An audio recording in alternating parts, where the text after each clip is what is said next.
मदन मोहन सूरदास। क्या नाम था? वैसे उनका नाम था सूरध्वज, पर क्योंकि परम भक्त थे इसलिए सब उनको सूरदास बोलते थे, मदन मोहन सूरदास। तो मदन मोहन सूरदास जी जो थे उनका एक नियम था। हमारे ब्रज में जब मदन मोहन जी विराजते थे तब की बात है। अब तो मदन मोहन जी कहां विराजते हैं? करौली राजस्थान में। मैं आज तक दर्शन करने नहीं जा पाया, भगवान कृपा करे जल्दी मदन मोहन जी बुलाएं हमको। हमारे वृंदावन में मदन मोहन जी का मंदिर देखा है?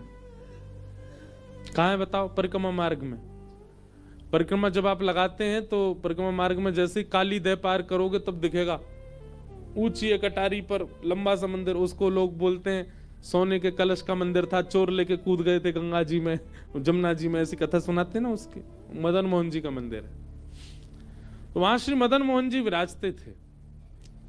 लेकिन आक्रांताओं ने जब वृंदावन पर भी आक्रमण किया तो हमारे वृंदावन के कई निधि बाहर विराजे।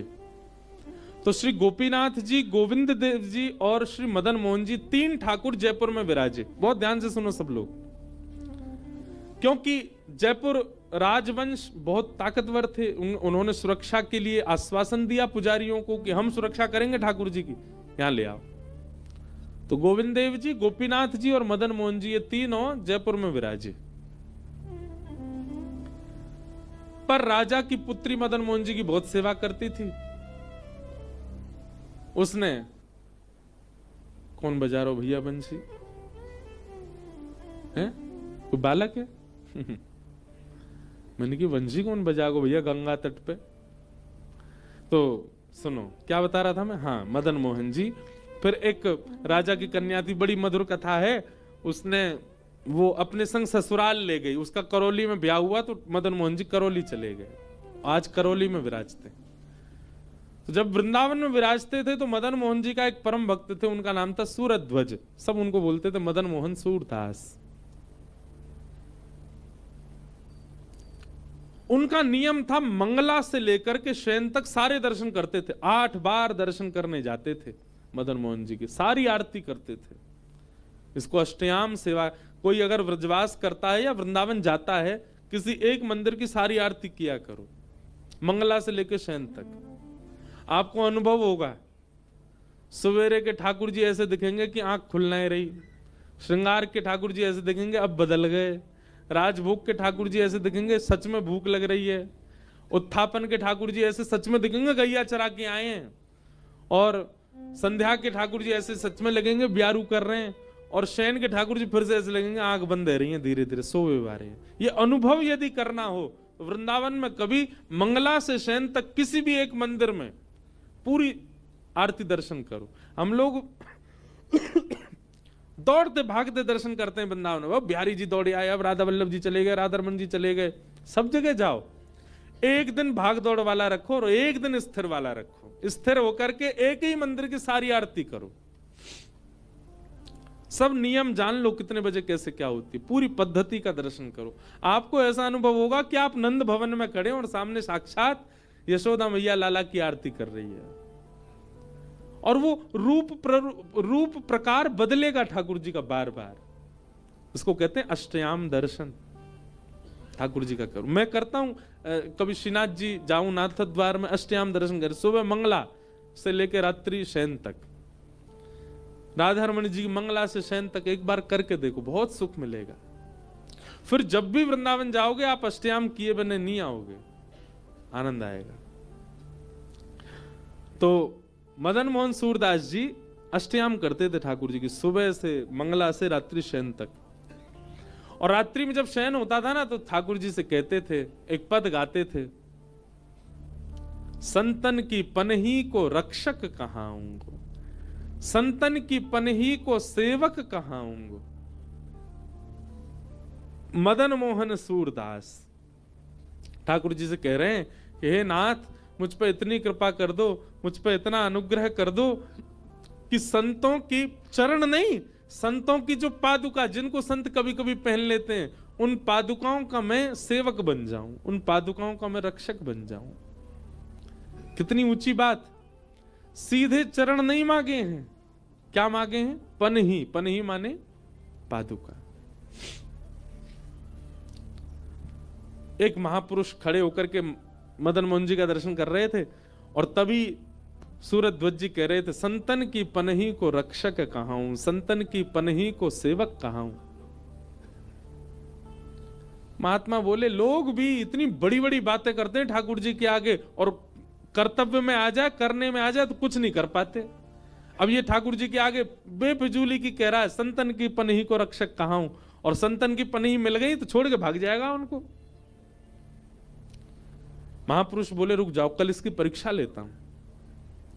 उनको पता था कि अष्टयाम करते हैं, तो सुबह सुबह वे महापुरुष मंगला में पहुंच गए और मंगला में जाके ठाकुर जी के मंदिर के बाहर मुख्य द्वार पर बड़े बेचैन से बैठे थे, बड़ी चिंता सी में बैठे थे।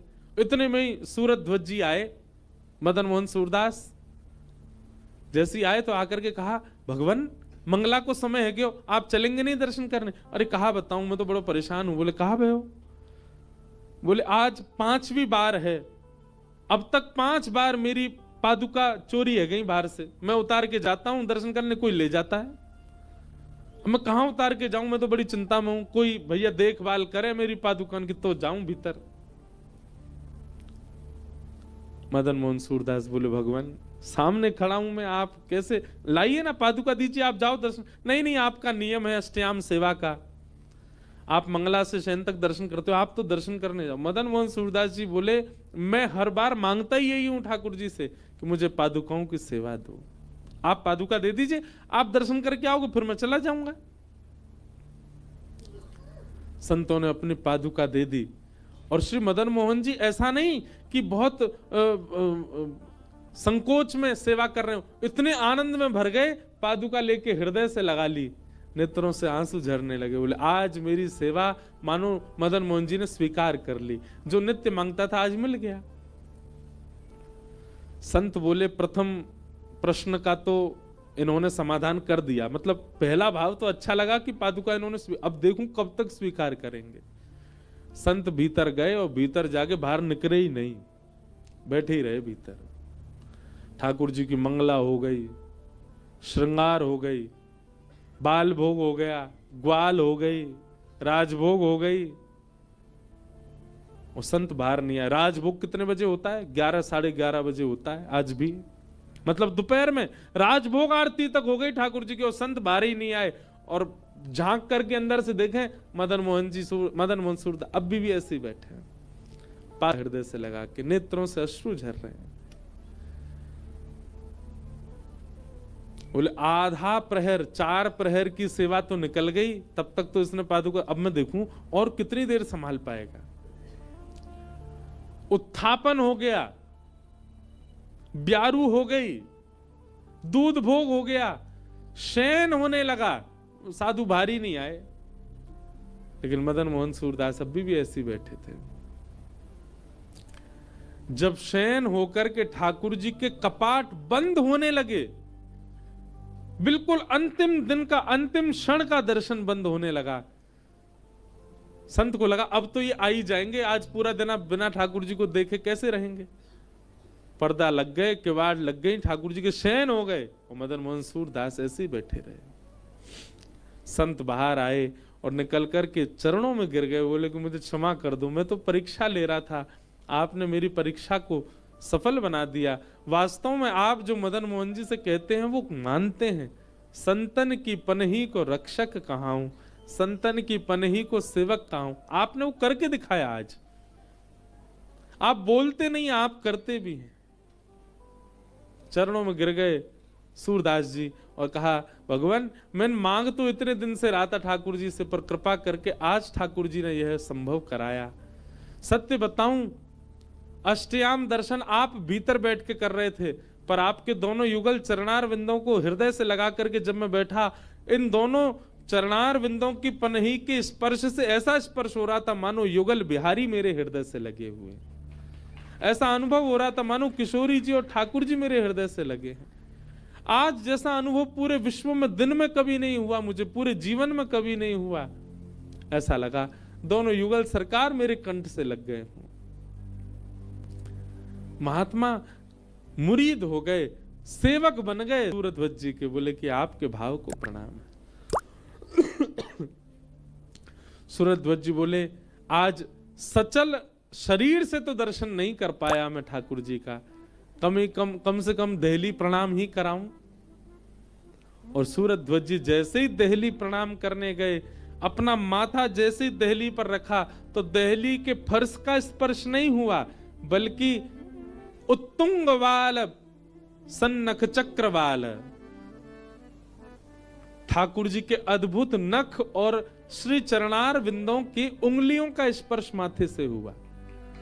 जैसे स्पर्श हुआ, स्पर्श होते सूरध्वज जी बोले अरे ये फर्श की जगह ऐसो काय को लग रहा कोई के चरण है। जैसे ही नेत्र खोल करके और ऊपर उठ करके देखा, साक्षात मदन मोहन जी खड़े हैं। और मदन मोहन जी ने खड़े होकर के प्रत्यक्ष रूप में दर्शन कराया सूरध्वज जी को। ये तो केवल संत चरणों की पनही की सेवा का प्रताप था। ऐसे हैं वैष्णवों के चरणारविंद। तो भैया कभी किसी महापुरुष के चरण छुओ मत जब तक वो आज्ञा ना दे। कई लोग जबरदस्ती छूते हैं, नहीं, वे आज्ञा करें तो ही छुओ, नहीं तो दूर से प्रणाम करो। आपका भाव होना चाहिए चरणों के प्रति, स्पर्श हो तन का यह आवश्यक नहीं है। महापुरुष स्वयं प्रदान कर दे तो ही ठाकुर जी प्रसन्न होंगे। जैसे सूरध्वज जी को महापुरुष ने स्वयं अपनी पादुका दे दी और उन्हीं पादुकाओं की सेवाओं से ठाकुर जी प्रकट कर लिए। तो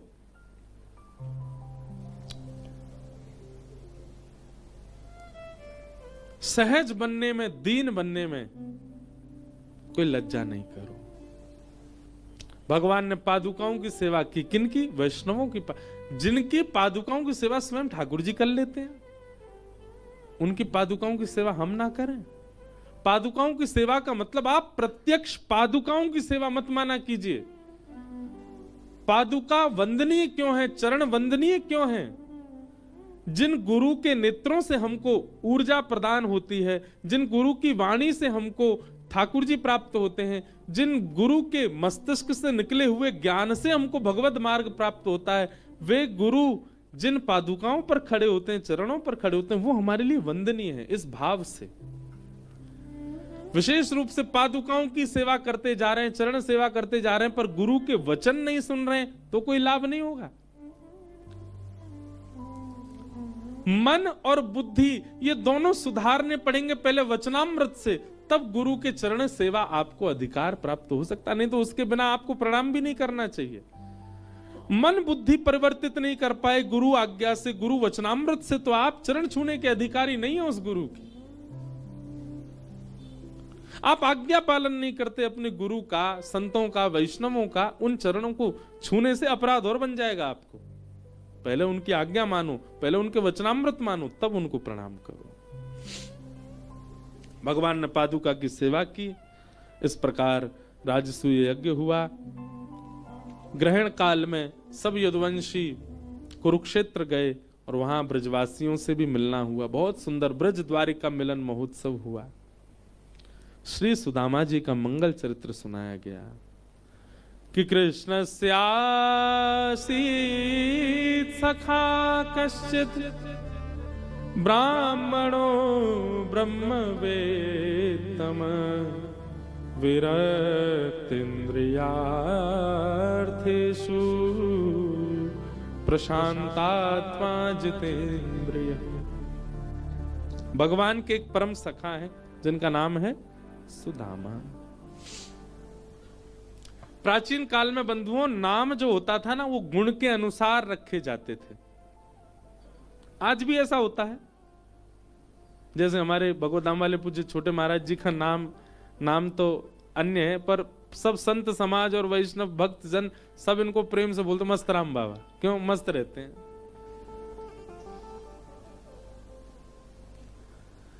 तो गुण के अनुसार कई बार नामकरण हो जाता है व्यक्ति का। प्राचीन काल में और विशेष रूप से भागवत आदि ग्रंथों में हो सकता है कि मूल नाम कुछ और हो, गुण के नाम ही प्रकट किए गए हैं। जैसे अर्जनात अर्जुन, अर्जुन का नाम अर्जुन क्यों? जो अर्जन करना चाहता, जो बहुत इकट्ठा करना चाहता, बहुत लेना चाहता है, उसका नाम अर्जुन है। धर्मराज कौन? युधिष्ठिर, क्योंकि धर्म का पालन, धर्म कई बार वही हो जाता है जो युधिष्ठिर करते हैं, इसलिए धर्मराज युधिष्ठिर। कृष्ण करशतीति कृष्ण, राम रमंती योगिनोस्मिन् इति राम, गुण के अनुसार नामकरण होते हैं। ऐसी श्री सुदामा, सुदामा का अर्थ क्या होता है? जिसके पास सुंदर दाम है, वो सुदामा। और सुदामा जी की स्थिति तो हम लोग सुनते हैं कि घर में अन्न तक नहीं है, वर्षा हो जाए तो पूरे घर में पानी भर जाता है, कोई दाम नाम की वस्तु नहीं सुदामा जी के। नाम सुदामा क्यों पड़ गया फिर? मूल नाम हो सकता है कुछ और हो, पर वैष्णवों ने नाम सुदामा रखा। सुदामा क्यों? किसी ने कहा बोले सुदामा जी पे धन तो था नहीं। अरे नहीं, सुदामा जी के पास में ऐसा धन था, ऐसा धन था जो कभी खर्च होता ही नहीं, और कितना भी खर्च कर लो वो बढ़ता ही जाता है। वह नाम का धन। सुदामा जी नाम के धनी है। संसार के पास जो धन है वो घटता है और बढ़ने की उसकी कोई शंका नहीं होती। ये संभव नहीं कि वो बढ़ेगा, पर नाम धन ऐसा है कितना भी बांट तो बढ़ता ही जाता है।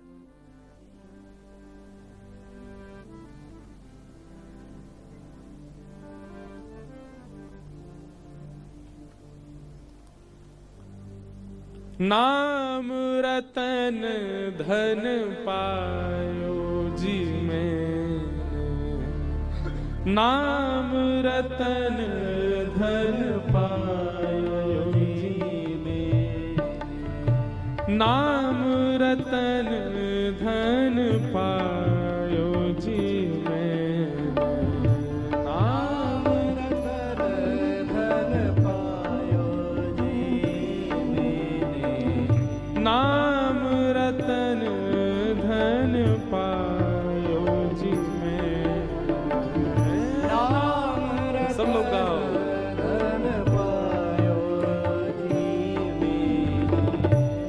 वस्तु